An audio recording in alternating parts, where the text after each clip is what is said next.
The Tragically Hip, Canada's favorite sons, have announced the new EP Saskadelphia that came out last Friday. It was a surprise release. It features 6 unreleased songs from the Road Apple sessions that were originally intended for a double album.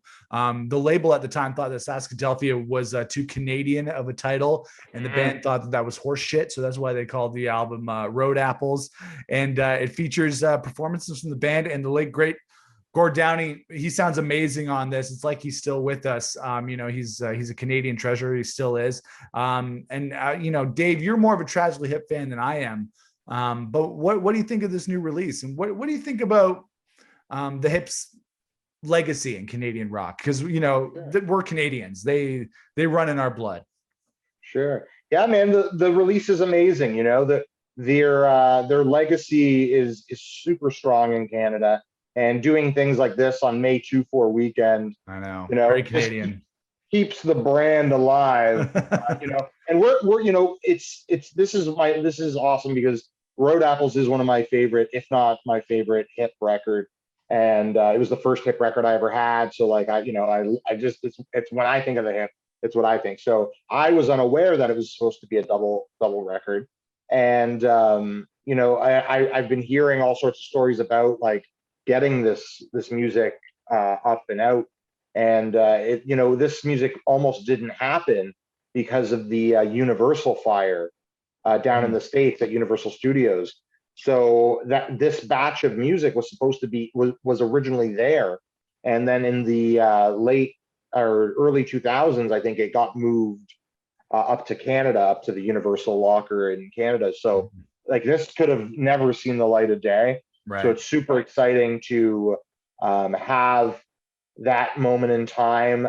Sessions, I believe they did in New Orleans back then. So listening to it, there's the song Ouch is amazing.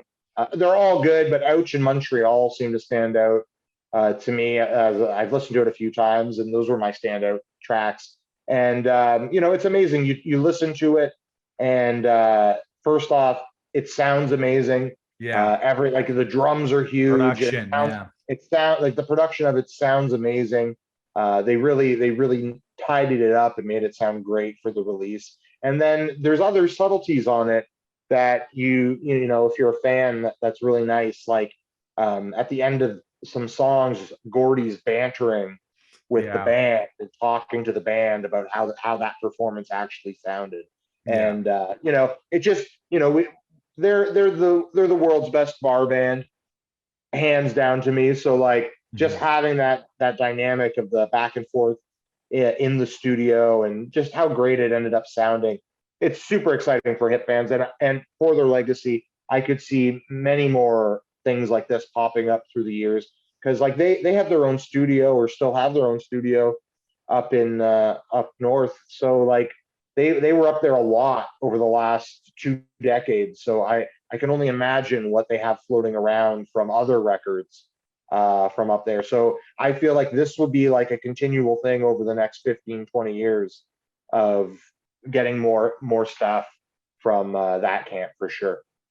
I hope so. And you were saying they're the world's best bar band. And the thing that I noticed immediately from when Ouch started on this EP is that they're so tight, from a perspective as performers, that these guys were like clockwork. The way they played together, the way that things locked together, the way that Gord Downie's vocals are so punchy and so effective and so raw. Especially on those early records, because when you think of the Hip, is that they very much matured throughout their career and did so many things, so many different styles of rock, but that initial a sound that they had on those first few records is so distinctive. And when you listen to it, Saskadelphia reminds you why so many people connected with these guys right from the get-go, at least here in Canada. I know they didn't really break out internationally as much as they did here at home, but you can see why they became the phenomenon that they did here and why they continued to endear themselves to Canadians. And that's coming from me, who's not a huge Tragically Hip fan. I have a lot of respect for them, and I do like a lot of their songs, but I don't really worship at the altar of the Tragically Hip as much as many other Canadians do. But I definitely can see why everybody loves them and why they attracted so many people earlier on in their career.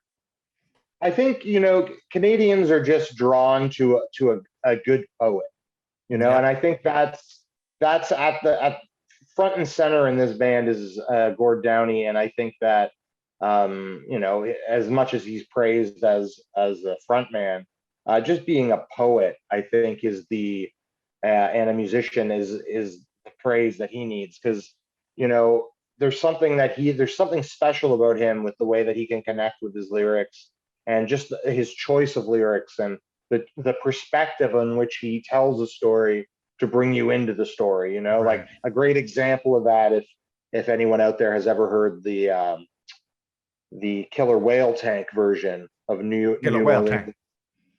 Like if you've never heard that version of New Orleans is Sinking, and he goes on a poetic rant in the middle of that song, Yeah. and it's amazing.